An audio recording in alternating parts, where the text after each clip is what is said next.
लोगों को जिनका नाम पूछकर और मुसलमान नहीं होने के नाते पर उनको गोली मारकर कत्ल कर दिया गया, मैं ताज़ियत पेश करना चाहूँगा मौलाना इकबाल को, जो पूंछ के मदरसुल ज़ियाउल उलूम के मुदर्रिस थे। उस 5 साला लड़की मरियम को, जिसको पाकिस्तान की शेलिंग में उसका पेट फट गया, मैं ताज़ियत पेश करना चाहूँगा मैडम जैन अली और उर्वा फातिमा, इन दो जुड़वा भाई बहनों को जिनकी उम्र 14 साल थी, लांस नायक दिनेश कुमार को, बीएसएफ के सब इंस्पेक्टर मोहम्मद इम्तियाज को। मैं शुक्रिया अदा करना चाहूँगा कश्मीर की आवाम का कि उन्होंने पहलगाम के वाक़े के बाद मस्जिदों से ऐलान किया मजम्मत का, बगैर किसी के बोलने पर रोड पर निकलकर उन्होंने पाकिस्तान से आए हुए दहशतगर्दों की मजम्मत की। मैं मुबारकबाद देता हूं हमारी मुसल्लह अफवाज को कि उन्होंने एक अजीम कुर्बानी पेश की और बहादुरी के साथ ऑपरेशन सिंदूर में भारत को कामयाबी दिलाई। मैं मुसल्लह अफवाज ने पहले 9 दहशतगर्द ठिकानों पर उनको निशाना बनाया और सबसे मेरी नज़र में जो दहशतगर्दी के दिल पर हमला हुआ वो भावलपुर का था और 6 एयरफील्ड, 3 हैंगर और 2 रनवेज को हमने तबाह किया। बाद में ऑपरेशन सिंदूर की कामयाबी की एक अहम वजह यह थी मैडम कि मुल्क में इत्तेहाद और इत्तेफाक पैदा हो गया था, एक यूफोरिया पैदा हो गया था, मगर अफसोस कि हुकूमत ने उसका फायदा नहीं उठाया। मैं आज भी कह रहा हूं, जिम्मेदारी के साथ कह रहा हूं कि पाकिस्तानी फौज, पाकिस्तान की आईएसआई, पाकिस्तान का डीप स्टेट, उनका हयात मकसद ये है कि हमेशा भारत को कमजोर किया जाए और अगर हमको इन ताकतों को कमजोर करना है तो देश में इत्तेहाद और इत्तेफाक को बरकरार रखना पड़ेगा। अगर हम बुलडोजर के जरिए या फिर लिसानी जबर के जरिए या मजहबी फिरका परस्ती के जरिए अक़लियतों को निशाना बनाएंगे तो हम खुदा ना खास्ता उन पड़ोसी मुल्क के दहशतगर्द तंजीमों को कहीं कामयाब ना हो जाए। मैडम, मैं आपके सामने ये भी कहना चाहूंगा कि इत्तेहाद और इत्तेफाक इस मुल्क में जब मजबूत होगा तो हमको बैनुल अक़वामी सतह पर दिखाने की जरूरत नहीं पड़ेगी। मैं आपकी तरफ से हुकूमत से चंद सवालात करना चाहूंगा कि वजीर आजम ने कहा कि खून और पानी एक साथ नहीं बह सकते, आतंकवाद और बातचीत एक साथ नहीं हो सकती।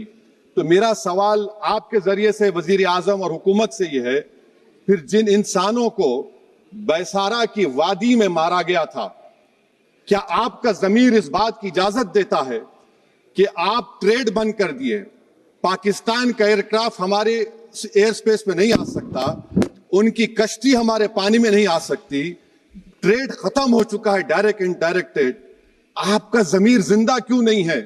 किस सूरत से आप पाकिस्तान से क्रिकेट मैच खेलेंगे जब हम पानी नहीं दे रहे हैं? 80% पानी पाकिस्तान का हम रोक रहे हैं, यह कहकर के पानी और खून नहीं बहेगा, आप क्रिकेट मैच खेलेंगे? मैडम, मेरा जमीर तो गवारा नहीं करता कि मैं उस मैच को देखूंगा। क्या इस हुकूमत में इतनी हिम्मत है कि उन 25 मरने वालों को फोन करके कहे कि देखो हमने ऑपरेशन सिंदूर में बदला ले लिया, अब तुम पाकिस्तान का मैच देखो? बड़ी अफसोस की बात है मैडम, अकाउंटेबिलिटी किस पर है? पहलगाम किसने किया? 7.5 लाख हमारी फौज और सेंट्रल पैरामिलिट्री फोर्स है, ये कहां से 4 चूहे घुसकर हमारे भारत के नागरिक को मारे? अकाउंटेबिलिटी किस पर फिक्स होगी? एलजी पर फिक्स होगी तो एलजी को बरतरफ करिए, आईबी पर आती है तो एक्शन लीजिए, पुलिस पर आती है तो एक्शन लीजिए, मगर आप ये समझ रहे हैं कि ऑपरेशन कर दिया और हम खामोश लोग भूल जाएंगे। अकाउंटेबिलिटी फिक्स करना पड़ेगा। मैडम, डिटरेंस आपकी क्या है? आपने सर्जिकल स्ट्राइक किया, आपने बालाकोट किया, फिर ये पहलगाम हुआ, तो आपकी डिटरेंस की पॉलिसी नाकाम साबित हुई, कश्मीर की पॉलिसी नाकाम साबित हुई, 370 हटा दिया आपने एक रियासत को यूटी बना दिया और उसके बावजूद भी दहशतगर्द वहां पर पहुंच गए। तो और अफसोस मुझे इस बात का होता है मैडम कि पाकिस्तान को हम जानते हैं, पाकिस्तान और इजराइल इस पूरी दुनिया में एक फेल्ड स्टेट है और पाकिस्तान के आर्मी चीफ को, जिससे हमारे स्ट्रेटेजिक रिलेशनशिप, इसको अपना दोस्त कहते हैं, उस देश का प्रेसिडेंट उस शख्स को बुलाकर खाना खिलाता है अपने साथ जिसके भाषण से हमारे लोग मारे गए थे। तो क्या आपकी खर्जा पॉलिसी कामयाब हुई? आप देख लीजिए। अच्छा, हमारे देश में एक ऐसी तंजीम है जिसका वजूद नफरत की बुनियाद पर और मजहबी अज़वियत को फैलाने के लिए बनाया गया, उनको तकलीफ है सेकुलरिज्म से, सोशलिज्म से, मगर हमारे संविधान के प्रियम्बल में लफ्ज सॉवरेन है। सॉवरेन का मतलब यह है कि हम खुद मुख्तार हैं, हम हाकिम आला हैं, हम अपने मुल्क के मुकद्दर का फैसला करेंगे। एक गोरा व्हाइट हाउस में बैठकर भारत की सीज़फायर का ऐलान करेगा, यह आपका नेशनलिज्म है। अफसोस होता है मुझे सर। मैडम मैं आपसे पूछना चाह रहा हूं कि अगर एक चचा सैम ऐलान कर रहे हैं तो हमारी फौज पर क्या असर पड़ा होगा, हमारे उन पायलटों पर क्या असर पड़ेगा जो नहीं मालूम कितनी ऊपर आसमानों पर भारत की हिफाजत कर रहे हैं। वो नेवी का सिपाही जो समंदर में खड़ा हुआ है, उसको यह नहीं मालूम हो रहा है कि मेरा प्रधानमंत्री ऐलान नहीं किया, एक गोरे ने ऐलान किया। बड़ा ये आपके कैसा होगा ये। मैडम मेरा सवाल हुकूमत से यह भी है कि हम कोई एडवर्सेरियल कंट्री नहीं है अमेरिका के लिए, हम दोस्त हैं, स्ट्रेटेजिक रिलेशनशिप है। क्या क्या एग्रीमेंट हमने साइन नहीं किया, तो क्या ये दोस्ती निभा रहे हैं? मैडम मैं हिस्टोरिकल एग्जांपल दे रहा हूं, क्रुश्चेव और टीटो। क्रुश्चेव ने दबाव डाला, टीटो ने कहा मैं नहीं मानता, मैं नैम ज्वाइन करूंगा। मैडम फ्रांस और यूएसए, डिगोल को जब यूएसए ने दबाव डाला तो डिगोल ने कहा कि तुम दोस्त हो मगर हमारी खारिजा पॉलिसी आजाद ना है। मैडम वहीं पर आप देखिए गुजराल साहब, जिसको कहते सबसे कमजोर थे, वजीर आजम थे, उन्होंने बहादुरी का मजारा है कि रिफूलिंग करने नहीं दिया। वियतनाम 20 साल यूएसए लड़ा मगर झुका नहीं, और हम उनको बोल भी नहीं पा रहे, उनको बोल भी नहीं पा रहे। हम तो कोई दुश्मन मुल्क तो नहीं है अमेरिका के, ये आपको समझने की जरूरत है। और मैडम यहां पर वजीर खारजा ने कहा वो चीन गए, डिप्टी चीफ ऑफ स्टाफ ने कहा कि चीन के इक्विपमेंट एक लाइव लैब था हमारे उनके लिए। क्या आपने कहा चीन को कि तुमने क्यों दिया पाकिस्तान को हथियार? आप नहीं कहे। और मैडम आप जानते हैं कि रक्षा मंत्री ने कहा कि स्विफ्ट एंड प्रोपोर्शनेट, तो फिर जो इंडोनेशिया मिलिट्री अटैचे ने कहा कि हमको कहा गया मत मारो, हम सेल्फ डिफेंस में भी नहीं मार सकते थे पाकिस्तान को। और अगर आप ट्रंप के बयान को गलत कह रहे हैं कि 5 एयरक्राफ्ट नहीं गिरे, मैं यकीन करता हूं आपकी बात का, आप हमारे पायलट्स को कमेंट करिए ना, हमारे पायलट्स को कमेंट करिए कि हम अपने पायलट्स की तारीफ करते हैं, आप वो भी नहीं करना चाहते। मैं हुकूमत से जानना चाहता हूं मैडम कि क्या फ्रांस ने हमको सोर्स कोड नहीं दिया जिसकी वजह से हमारे एयरक्राफ्ट को क्या नुकसान हुआ? अब मुस्तकबिल में आप हथियार खरीदेंगे तो क्या आप सोर्स कोड हासिल करेंगे? और मैडम मैं आपको बताना चाह रहा हूं, मेरे सवाल का जवाब हुकूमत दे। हमारे पास सैंक्शन जो स्क्वाड्रन है 42 है, 60 साल के बाद सिर्फ 29 काम कर रहे हैं। पाकिस्तान के पास 25 हैं, चीन के पास 50 से ज्यादा हैं।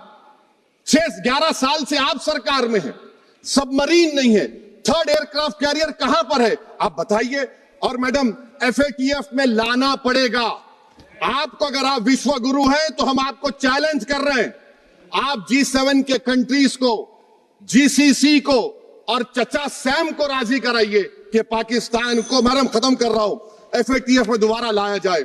मैडम ऑल पार्टी मीटिंग हुई, देखिए कितना कॉन्ट्रडिक्शन है केंद्र सरकार में और स्टेट सरकार में। ऑल पार्टी मीटिंग में मैं था, केंद्र सरकार ने कहा कि नहीं, बैसारन मिडोस पर तो कोई जा ही नहीं सकता, जून से पहले इजाजत लेना पड़ेगा। बाद में हमको मालूम हुआ कि साल भर खुला रहता मिडोस सिवाय बारिश और स्नो के। ये कॉन्ट्रडिक्शन है केंद्र सरकार में। वहां पे मैं हुकूमत से मुतालबा करता हूं मैडम आपके जरिए से कि कौमी सिक्योरिटी को, नेशनल सिक्योरिटी को, खारिजा पॉलिसी को, फॉरेन पॉलिसी को राजनीति का मुद्दा मत बनाइए, राजनीति का मुद्दा मत बनाइए। ये हमारे मुल्क में मुफाद होगा, हमारे मुल्क के इत्तेहाद और एकजुटती को आप एक वोट का जरिया मत बनाइए। और मैं एक आखिरी बात पूछ रहा हूं मैडम, क्या चीन ने हमसे कहा था कि सीज फायर कर लो? और कैसे पाकिस्तान ने हमारे पायलट्स की बातों को सुना कि हमारा कम्युनिकेशन एनक्रिप्ट नहीं है? मैडम आखिर में मैं अपने शेर से इस अपनी बात को खत्म करूंगा कि अपने ही हाथों से सर अपना कटाना है हमें, मादर हिंद पे भेंट चढ़ाना है हमें, किस तरह मरते हैं एहरारे वतन भारत पर, यह तमाशा है जो दुनिया को दिखाना है हमें। यह मैं भारत की उस बहादुर फौज के नाम पे करता हूं, मुसल्ह फौज के नाम पे करता हूं।